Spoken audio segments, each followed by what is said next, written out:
would tediously scan through the sounds of me rolling around my bed each day when I woke up. By the end of the second week, I was quite used to the occasional sound of sleep while blurring through the recording 8 times with normal speed. This took almost an hour every day.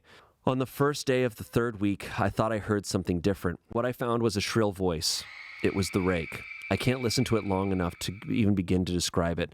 I haven't let anyone listen to it yet. All I know is that I've heard it before, and I now believe that it spoke when it was sitting in front of my husband.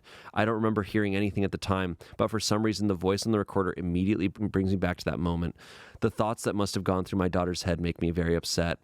I have not seen the Rake since he ruined my life, but I know that he has been in my room while I slept.